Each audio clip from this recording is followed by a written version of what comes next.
जय हिंद साथियों स्वागत करता हूं आप सभी का फिर से एक नई वीडियो में। साथियों, आज इस वीडियो में हम आपके लिए आरपीएफ परीक्षा के लिए जीके जीएस के महत्वपूर्ण प्रश्न लेकर आए हैं और आज के सभी क्वेश्चन सेलेक्टेड इंपॉर्टेंट और गोल्डन क्वेश्चन होने वाले हैं जो आपके परीक्षा में जीके जीएस के स्कोर को बहुत ज़्यादा बढ़ाने वाले हैं। तो इस वीडियो को पूरा ध्यान से जरूर देखिएगा। इस वीडियो में हमने कुछ ऐसे प्रश्न रखे हैं जो आपको सीधे आपके एग्जाम में दिखाई देंगे। आज की वीडियो का आपके बहुत ज़्यादा क्वेश्चन इंपॉर्टेंट होने वाले हैं, सेलेक्टेड होने वाले हैं जो आपसे आगे एग्जाम में पूछे जा सकते हैं, क्योंकि रेलवे इन क्वेश्चनों को बार बार दोहराता है। और आज जो हमने इस वीडियो में कवर करी है वह आपके स्पोर्ट्स से लेकर कुछ जीके को और कुछ आपके साइंस के क्वेश्चन ज़्यादा ऐड करे हैं जो हमारे पिछले प्रैक्टिस सेटों में छूट रहे थे, यानी उन पर हमने गौर नहीं की थी। तो आज हमने साइंस के लेवल को थोड़ा सा बढ़ाया है और आज के सभी क्वेश्चन सेलेक्टेड हैं जो अक्सर आपसे एग्जाम में पूछे गए हैं और वे क्वेश्चन हैं जो आपसे एग्जाम में पिछले पूछे भी गए हैं। कुछ ऐसे क्वेश्चन हैं जो बार बार आपसे दोहराए जाते हैं, तो वीडियो को पूरा ध्यान से जरूर देखिएगा। तो बिना टाइम गवाए करते हैं वीडियो को स्टार्ट। आपका पहला क्वेश्चन है, इनमें से कौन सा विकल्प हवा की धूल और धुरी के कारण प्रकाश में आपका फैलाव की घटना को उजागर करता है? क्वेश्चन ध्यान से पढ़िएगा। ऐसे ही क्वेश्चन की थ्योरी आपको जो है आपके एग्जाम में मिलती है, आप थ्योरी में थोड़े से कंफ्यूज हो जाते हैं। तो क्वेश्चन पूछा गया है, इनमें से कौन सा विकल्प हवा की धूल और धुरी के कारण प्रकाश के फैलाव की घटना को उजागर करता है? तो कौन करता है? वह करता है आपका टिंडल प्रभाव। कौन करता है? टिंडल प्रभाव करता है, यानी ए विकल्प के साथ आपका सही जवाब है। ए विकल्प में आपको टिंडल प्रभाव दिया गया है। ए विकल्प आपका करेक्ट जवाब होगा। अगर मेरे प्यारे साथियों आप भी हमारे चैनल पर नए हो तो चैनल को सब्सक्राइब जरूर करें, क्योंकि चैनल को सब्सक्राइब करने में आपका किसी भी प्रकार का कोई पैसा नहीं जाता, ना ही हमको मिलता है। बस इससे हम मोटिवेट होते हैं, जिससे आपके लिए अधिक से अधिक वीडियो बनाने की कोशिश करें। तो प्लीज़ चैनल को सब्सक्राइब जरूर करें और इन क्वेश्चनों का जवाब जानते हैं तो कमेंट बॉक्स में बताना ना भूलें। अगला क्वेश्चन है, निम्नलिखित में से किस समिति को चालू अर्थव्यवस्था समिति कहा जाता है? बहुत ज़्यादा क्वेश्चन इंपॉर्टेंट है। आरपीएफ जो आपका पिछला एग्जाम हुआ था उसमें क्वेश्चन ये पूछा गया था।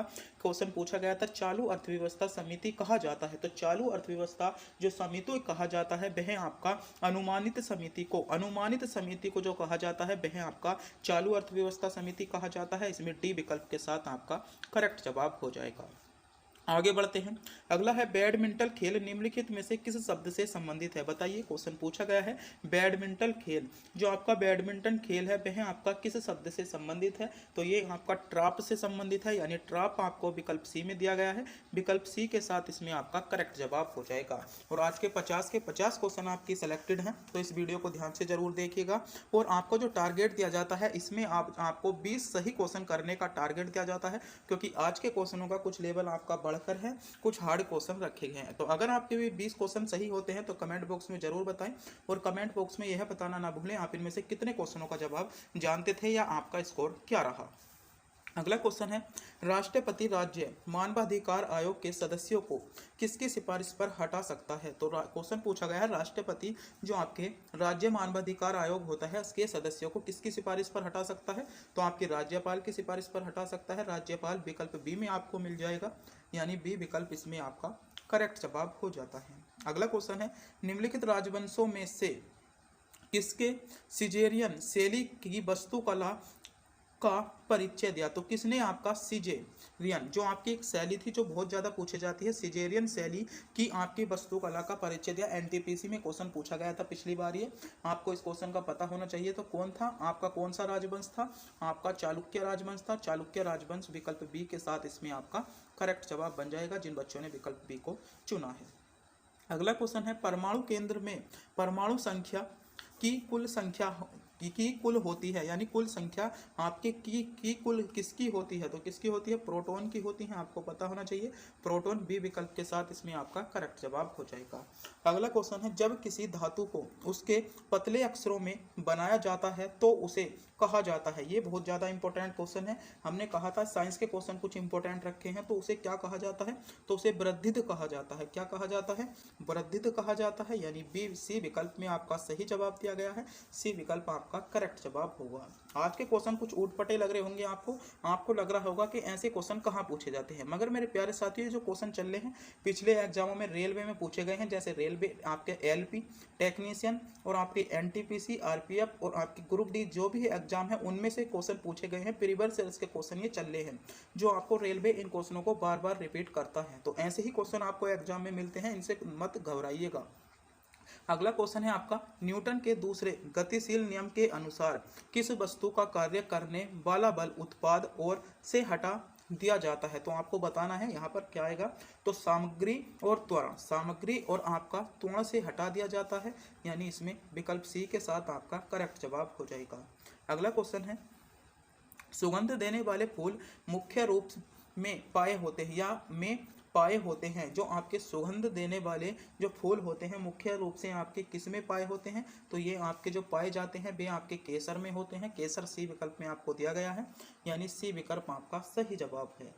अगला क्वेश्चन है, भारत के किस राज्य में जवाड़ी और सेवारायन पहाड़ी स्थित है। बहुत ही ज़्यादा इंपॉर्टेंट क्वेश्चन है आपका, जेबारी और सेवारायन पहाड़ी, जेबारी और सेवारायन जो पहाड़ी है भारत के किस राज्य में स्थित है। तो किस राज्य में स्थित है, ये आपकी तमिलनाडु राज्य में स्थित है। तमिलनाडु राज्य सी विकल्प आपका करेक्ट जवाब होगा। अगला क्वेश्चन है, ध्वनि की गुणवत्ता इसके द्वारा निर्धारित की जाती है, यानी आपको बताना है ध्वनि की जो गुणवत्ता होती है किसके द्वारा निर्धारित किया जाती है। तो फ्रीक्वेंसी के द्वारा आपकी जो होती है ध्वनि की आपकी गुणवत्ता निर्धारित की जाती है, यानी सी विकल्प को चुन रहे सभी बच्चों का जवाब बिल्कुल करेक्ट जवाब हो जाएगा। अगला क्वेश्चन है आपका, पाल साम्राज्य का संस्थापक कौन था। बताइए, पाल साम्राज्य का संस्थापक आपसे पूछा गया है, पाल साम्राज्य का संस्थापक। तो पाल साम्राज्य का जो संस्थापक था आपका गोपाल पाल राज्य का संस्थापक था, यानी डी विकल्प में आपको सही जवाब दिया गया है, डी विकल्प आपका करेक्ट जवाब होगा। अगला क्वेश्चन है, ट्रॉफी के संबंध में MVP शब्द का पूरा नाम बताइए। आपको पूरा नाम पूछा गया है, MVP का क्या आपका पूरा नाम है, तो इसका पूरा नाम क्या है, तो आपका सही जवाब होगा आपका अधिकांश मूल्यवान खिलाड़ी। अधिकांश मूल्यवान खिलाड़ी इसमें सी विकल्प में आपको सही जवाब दिया गया है, यानी सी विकल्प इसमें आपका करेक्ट जवाब हो जाएगा। अगला क्वेश्चन देखते हैं, मिलिंदोपंत पाठ किससे संबंधित है। तो ये किससे संबंधित है, आपका बौद्ध धर्म से संबंधित है। बौद्ध धर्म आपको विकल्प ए में दिया गया है, यानी ए विकल्प इसमें आपका करेक्ट जवाब हो जाएगा। अगला क्वेश्चन है, इनमें से किसे भारत के नए समुद्र मिले, यानी नए समुद्र, यहाँ पर आपसे क्वेश्चन पूछा गया है, इनमें से किसे भारत के जो समुद्र मार्ग मिले थे किसे मिले थे। तो किसे मिले थे, आपका वास्को डी गामा को मिले थे। वास्को डी गामा सी विकल्प में आपका दिया गया है, सी विकल्प आपका करेक्ट जवाब हो जाएगा। अगला क्वेश्चन है आपका, हैंडबॉल खेल के खेल क्षेत्र को कहा जाता है। जो हैंडबॉल खेल होते हैं उसका जो खेल क्षेत्र होता है उसे क्या कहा जाता है, तो क्या कहा जाता है, आपका कोर्ट कहा जाता है, आपको पता होना चाहिए, यानी कोर्ट आपको विकल्प सी में दिया गया है, सी विकल्प आपका करेक्ट जवाब होगा। अगला क्वेश्चन है, पशुपति किस काल में मनाया जाता था, यानी पशुपति किस काल में बनाया जाता है। ये क्वेश्चन आपसे RPF जो पिछली परीक्षा हुई थी उसमें क्वेश्चन पूछा गया था, पशुपति किस काल में बनाया जाता था। तो किस काल से बनाया जाता था, तो पशुपति जो है वह आपका हड़प्पा संस्कृति से बनाया जाता था, यानी डी विकल्प में आपको हड़प्पा संस्कृति दी गई है, डी विकल्प आपका करेक्ट जवाब होगा। अगला क्वेश्चन है, निम्नलिखित में से कौन सी एक आपकी संक्रामक बीमारी है। तो कौन सी संक्रामक बीमारी है, तो वह है आपका टाइफाइड रोग, यानी टाइफाइड रोग विकल्प सी में आपको दिया गया है। सी विकल्प जिन बच्चों ने चुना है बिल्कुल सही चुना है, सी विकल्प इसमें आपका करेक्ट जवाब होगा।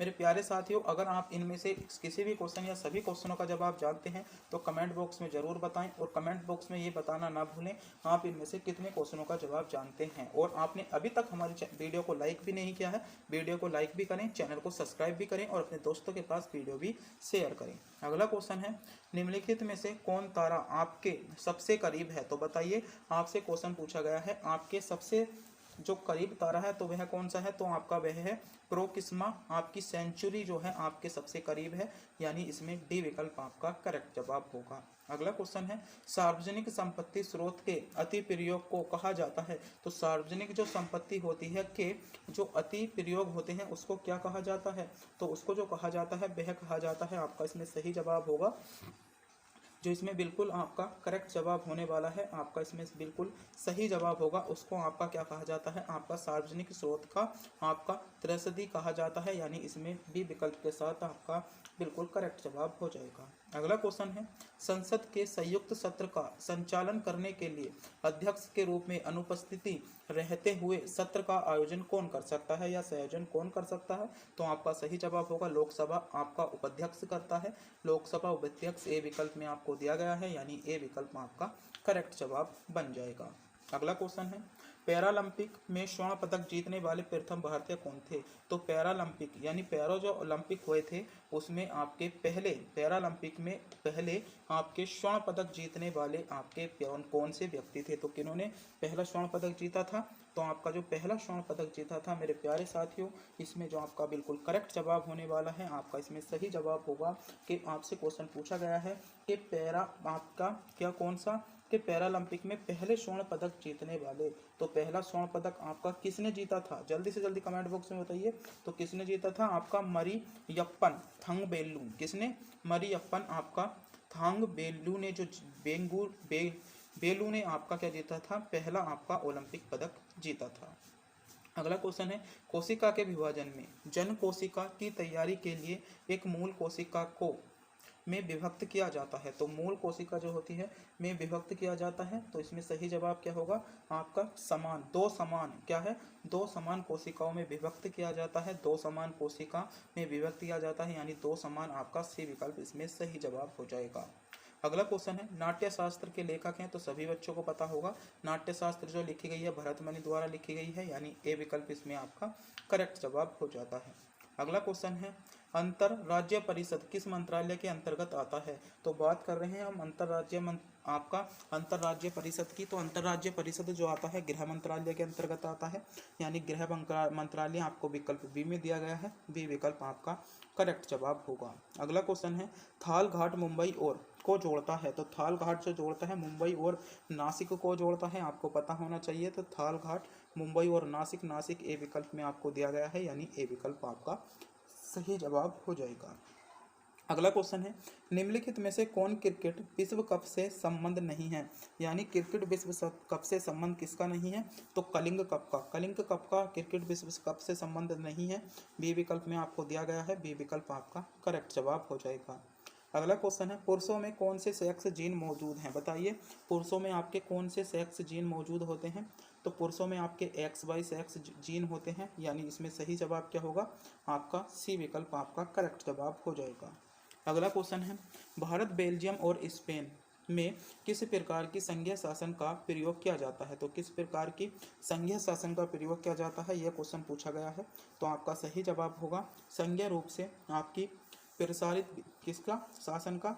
आपका सही जवाब होगा संघीय रूप से आपका प्रकाशित विधि का प्रयोग आपका जो किया जाता है भारत, बेल्जियम और स्पेन में संघीय का शासन का प्रयोग किया जाता है, सी विकल्प इसमें आपका सही जवाब है। अगला क्वेश्चन है, निम्नलिखित में से किस शासक ने पाटलिपुत्र की स्थापना की? तो पाटलिपुत्र की जो स्थापना की थी वह आपकी इसमें सही जवाब क्या होगा? पाटलिपुत्र की स्थापना आपकी अजातशत्रु ने की थी यानी बी विकल्प आपका करेक्ट जवाब बन जाता है। अगला क्वेश्चन देखते हैं। अगला क्वेश्चन है, भारत की आकस्मिक निधि किस अनुच्छेद के तहत आती है? तो किस अनुच्छेद के तहत आती है? आपका सही जवाब होगा 267 के तहत आती है यानी ए विकल्प में आपको सही जवाब दिया गया है, ए विकल्प आपका करेक्ट जवाब होगा। अगला क्वेश्चन है, नाइजर और जिम्बाब्वे में इनमें से किस महाद्वीप के देश हैं? ये आपके किस महाद्वीप के देश हैं? क्वेश्चन पूछा गया है। नाइजर और जिम्बाब्वे आपके किस महाद्वीप के देश हैं? तो किस महाद्वीप के देश हैं? ये आपके अफ्रीका महाद्वीप के देश हैं। अफ्रीका महाद्वीप आपको विकल्प डी में दिया गया है यानी डी विकल्प को चुनने वाले सभी बच्चों का जवाब बिल्कुल करेक्ट जवाब होगा। जिन बच्चों ने विकल्प डी को चुना है बिल्कुल सही चुना है। अगला क्वेश्चन है, राज्य मानवाधिकार आयोग का अध्यक्ष होता है आपका कौन है? आपसे क्वेश्चन पूछा गया है राज्य मानवाधिकार आयोग, तो राज्य मानवाधिकार जो आयोग होता है उसका अध्यक्ष आपका उच्च न्यायालय के सेवानिवृत्ति आपके मुख्य न्यायाधीश क्या होते हैं? राज्य मानवाधिकार आयोग के अध्यक्ष होते हैं यानी इसमें विकल्प बी में आपको सही जवाब दिया गया है, विकल्प बी आपका करेक्ट जवाब होगा। अगला क्वेश्चन है, निम्नलिखित में से कौन अंतिम मौर्य राजा था? तो क्वेश्चन पूछा गया है अंतिम मौर्य राजा, तो अंतिम मौर्य राजा कौन था? ब्रह्मदत्त आपका जो था अंतिम मौर्य राजा था यानी ए विकल्प में आपको ब्रह्मदत्त दिया गया है, ए विकल्प आपका इसमें सही जवाब हो जाएगा। आगे बढ़ते हैं। अगला क्वेश्चन है, निम्नलिखित में से कौन एक नदी बंदरगाह है? बताइए कौन एक नदी बंदरगाह है? तो नदी बंदरगाह कौन सा है? आपका कोलकाता जो है आपका एक नदी बंदरगाह है यानी सी विकल्प में आपको कोलकाता दिया है, विकल्प सी के साथ इसमें आपका करेक्ट जवाब होगा जिन बच्चों ने विकल्प सी को चुना है। अगले क्वेश्चन पर बढ़ते हैं। अगला क्वेश्चन है आपका, किस राज्य में मधुबनी चित्रकला प्रचलित है? बताइए किस राज्य में मधुबनी चित्रकला आपसे पूछा गया है। मधुबनी चित्रकला आपकी किस राज्य में आपकी प्रचलित है? तो मधुबनी चित्रकला की बात करें तो ये आपकी कौन से राज्य में प्रचलित है? आपका इसमें सही जवाब क्या होगा? ये आपके बिहार राज्य में प्रचलित है, यानी बिहार आपको विकल्प डी में दिया गया है। डी विकल्प आपका इसमें बिल्कुल सही जवाब है। आगे बढ़ते हैं। अगला क्वेश्चन है, कई आवृत्तियों के मिश्रण में उत्पन्न ध्वनि को कहा जाता है? जो आपकी कई प्रकार की आवृत्ति होती हैं उनके मिश्रण से जो उत्पन्न ध्वनि होती है उसको क्या कहा जाता है? तो क्या कहा जाता है? आपका स्वर उसको कहा जाता है। स्वर आपका ए विकल्प के साथ आपका सही जवाब हो जाएगा। अगला क्वेश्चन है, निम्नलिखित में से किस महासागर की सबसे लंबी तटरेखा है? बहुत ज़्यादा एग्जाम में पूछे जाने वाला क्वेश्चन और आपको सीधे आपके एग्जाम में मिलने वाला क्वेश्चन। निम्नलिखित में से किस महासागर की सबसे लंबी तटरेखा है? तो सबसे लंबी तटरेखा की बात करें तो सबसे लंबी तटरेखा किस महासागर की है? तो आपकी अटलांटिक महासागर की जो है सबसे लंबी तटरेखा है, यानी आपका सही जवाब क्या होगा? इसमें आपका बिल्कुल जो करेक्ट जवाब होने वाला है वह होने वाला है विकल्प डी, आपका इसमें करेक्ट जवाब होने वाला है। अगला क्वेश्चन है, 2011 की जनगणना के अनुसार भारत में शहरी जनसंख्या का प्रतिशत कितना था? तो 2011 की जनगणना के अनुसार जो भारत में शहरी जनसंख्या थी वह थी आपकी 31.16। कितनी थी? 31.16 थी, यानी ए विकल्प इसमें आपका करेक्ट जवाब हो जाएगा। अगला क्वेश्चन है, केंद्रीय प्रशासनिक न्यायाधिकरण क्या केंद्रीय प्रशासनिक न्यायाधिकरण किस मंत्रालय के अधीन आता है? बहुत ज़्यादा इंपॉर्टेंट क्वेश्चन है। तो आपका किस मंत्रालय के अधिकार में आता है? तो आपका कार्मिक मंत्रालय के अधीन। किसके? कार्मिक मंत्रालय के अधीन आता है, यानी डी विकल्प में आपको सही जवाब दिया गया है। डी विकल्प इसमें आपका करेक्ट जवाब हो जाएगा। अगला क्वेश्चन है, निम्नलिखित में से कौन सा एक बांगर भरा हुआ क्षेत्र है? तो क्वेश्चन पूछा गया है, निम्नलिखित में से कौन सा एक बांगर भरा हुआ क्षेत्र है? तो बांगर भरा हुआ क्षेत्र जो है वह आपका कौन सा है? तो तराई क्षेत्र है, आपको पता होना चाहिए। तराई आपका एक बांगर भरा क्षेत्र है, यानी इसमें सही जवाब क्या होगा? सी विकल्प में आपको तराई दिया गया है। सी विकल्प आपका इसमें करेक्ट जवाब हो जाता है। अगला क्वेश्चन है, वृक्षासन योग में क्या आपकी स्थिति दिखाता है? तो जो आपका वृक्षासन योग है वह आपकी क्या स्थिति दिखाता है? तो ये आपका एक पेड़ की स्थिति दिखाता है। पेड़ आपको विकल्प ए में मिल जाएगा, यानी ए विकल्प आपका करेक्ट जवाब है। अगला क्वेश्चन है, कोलू कुनिथा में एक प्रसिद्ध लोक संगीत परंपरा है, तो कौन सी, ये कहाँ की है? आपको पता होना चाहिए कौन से राज्य की तो है। तो ये आपके कर्नाटक राज्य की है, आपको पता होगा। कर्नाटक राज्य विकल्प बी में आपको दिया गया है, यानी बी विकल्प आपका सही जवाब हो जाएगा। अगला क्वेश्चन है, राष्ट्रीय मानवाधिकार आयोग वर्ष में स्थापित, यानी जो आपका राष्ट्रीय मानवाधिकार आयोग है यह आपका किस वर्ष में स्थापित किया गया था? ये क्वेश्चन हमने पिछले प्रैक्टिस सेट में भी रखा है, लगभग 2 बार इस क्वेश्चन को पूछा जा चुका है। तो राष्ट्रीय मानवाधिकार आयोग किस वर्ष स्थापित किया था? अगर आप इस क्वेश्चन का जवाब जानते हैं तो जल्दी से जल्दी कमेंट बॉक्स में बताइए। क्वेश्चन पूछा गया है, राष्ट्रीय मानवाधिकार आयोग तो किस वर्ष स्थापित किया गया था? 1993। जिन बच्चों ने चुना है बिल्कुल सही चुना है, डी विकल्प आपका करेक्ट जवाब होगा। अगला क्वेश्चन है, भारतीय नियोजन के वास्तुकार के रूप में किसे जाना जाता है? इंपॉर्टेंट क्वेश्चन है कि भारतीय नियोजन, और रेलवे में पूछे जाने वाला क्वेश्चन है, भारतीय नियोजन के वास्तुकार के रूप में किसे जाना जाता है? तो भारतीय नियोजन जो है इसके वास्तुकार के रूप में आपका पीवी महालोनोबिस को जाना जाता है।